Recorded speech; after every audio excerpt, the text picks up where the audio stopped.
Welcome to south Indian cooking. இன்றைக்கி நல்ல டேஸ்டியான ஸ்நாக்ஸ் ரெசிபி தான் பார்க்க போகிறோம். வீட்டில் வந்து குழந்தைங்க ரொம்ப ஒல்லியாகவே இருக்கிறாங்க, வெயிட் போட மாட்டேன்றாங்கன்னா கண்டிப்பாக இந்த ஸ்நாக்ஸை வந்து வாரம் ஒரு முறை செஞ்சு கொடுங்க. கண்டிப்பாக குழந்தைங்க வந்து வெயிட் கெயின் பண்ணுவாங்க. ஏன்னா இதில் நேந்திரம் பழம் சேர்த்து நம்ம இந்த ஸ்வீட் பண்ணியிருக்கோம். ரொம்பவே டேஸ்டியாக இருக்கும். இப்போ ஃபஸ்ட்டு ஒரு பாத்திரம் வச்சுட்டு 3/4 கப் அளவு வெல்லம் சேர்த்துடலாம். அதே கப்பில் 1 கப் அளவு தண்ணி சேர்த்துடலாம். இப்போ வெல்லம் நல்லா கரைஞ்சி வரட்டும். நம்மளுக்கு பாகு பதெல்லாம் எதுவும் தேவையில்லை. இதில் தூசு மண் இருக்கும், நம்ம வடி போட்டு எடுத்துக்கலாம். இப்போ வெல்லம் நல்லா கரைஞ்சி வந்தது, இது ஒரு சைடு இருக்கட்டும். இப்போ ஒரு பேன் வச்சுட்டு 2 ஸ்பூன் நெய் சேர்த்துருங்க.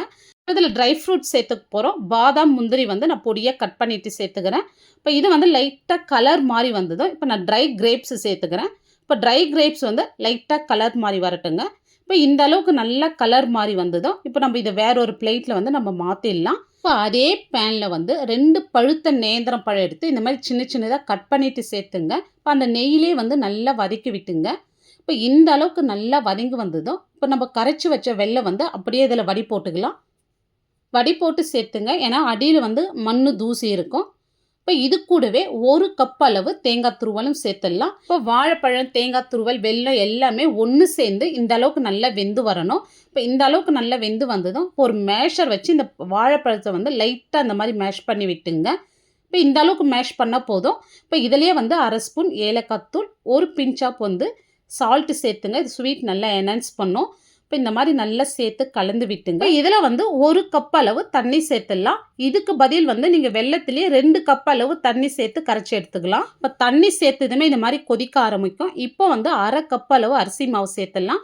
அரிசி மாவு சேர்த்ததுமே சிம் பண்ணிவிட்டு கட்டி இல்லாத இந்த மாதிரி நல்லா கலந்து விட்டுங்க. இப்போ இந்த அளவுக்கு நல்லா கலந்து விட்டதோ அதே கப்பில் 1/2 கப் அளவு ரவை சேர்த்துட்டு நல்லா கலந்து விடுங்க. இப்போ இந்த அளவுக்கு நல்லா கலந்து விட்டதும் இப்போ நம்ம வறுத்து வச்ச ட்ரை ஃப்ரூட்ஸ் சேர்த்துடலாம். இப்போ இதை நல்லா கலந்து விடுங்க. இப்போ இந்த அளவுக்கு நல்லா திக்காய் வந்திருக்கு. திக்காய் நல்லா சுருண்டு வருது பாருங்கள். இப்போ ஸ்டவ் ஆஃப் பண்ணிவிடுங்க. இது நல்லா ஆறட்டும். நான் வாழை இலை எடுத்துருக்கேன். இந்த சைஸில் எடுத்து கொஞ்சமாக இதில் ஆயில் அப்ளை பண்ணிங்க. இப்போ ஆறந்து வந்து இந்த சைஸில் வந்து உருண்டை பிடிச்சி எடுத்துங்க. இப்போ கையில் வந்து கொஞ்சமாக எண்ணெய் அப்ளை பண்ணிக்கணும். உங்களுக்கு எந்த அளவுக்கு மெலிசாக வேணுமோ அந்த அளவுக்கு மெலிசாக தட்டி எடுத்துங்க. பாருங்கள், இப்போ இந்த அளவுக்கு தட்டுந்தோம். இப்போ நம்ம வாழை இலையோடு மடித்து விட்டுக்க போகிறோம். இப்போ இப்படி மடித்து விட்டதோ நம்ம கையிலே ரோல் பண்ணிடலாம். இப்போ இந்த மாதிரி தட்டையாக ரோல் பண்ணி எடுத்துங்க. தட்டையாக மடித்து விட்டுங்க. இப்போ இந்த சைடு அப்படியே வாழை இலையோடு மடித்து விடுங்க. இப்போ பாருங்கள், எல்லாமே இப்படி தாங்க பண்ணணும். நான் இன்னொன்று பண்ணி காமிக்கிறேன் பாருங்கள். இப்போ நல்லா இந்த மாதிரி மெலிசாக தட்டி எடுத்துங்க. இந்த அளவுக்கு தட்டுந்தோம். இப்போ வாழை இலையோடு மடித்து விட்டு இந்த மாதிரி வந்து தட்டையாக வந்து ரோல் பண்ணுங்கள். இப்போ அந்த சைட்லேருந்து அப்படியே மடித்து விட்டுங்க. இப்போ இதே மாதிரி வந்து நம்ம எல்லாமே பண்ணி எடுத்துக்கலாம். இப்போ நம்ம ரெடி பண்ணதை நான் இட்லி தட்டில் தான் வேக வச்சு எடுத்துக்க போகிறேன். இப்போ இதுக்கு பதிலாக வந்து நீங்கள் ஸ்டீமரில் சேர்த்து கூட வேக வச்சு எடுத்துக்கலாம். இப்போ இது வந்து 10 நிமிஷத்துக்கு மீடியம் ஃப்ளேம்லேயே வெந்தால் போதுங்க. இப்போ 10 நிமிஷமாக நல்லா வெந்திருக்கு. இப்போ ஸ்டவ் ஆஃப் பண்ணிவிட்டு இது நல்லா ஆறின பிறகு எடுங்க. சூட்டோடு எடுக்காதீங்க. இப்போ பாருங்கள், நல்லா ஆறின பிறகு ஒட்டாது வந்திருக்கு பாருங்கள். இப்போ பாருங்கள், பார்க்கவே ரொம்ப சூப்பராக இருக்குது.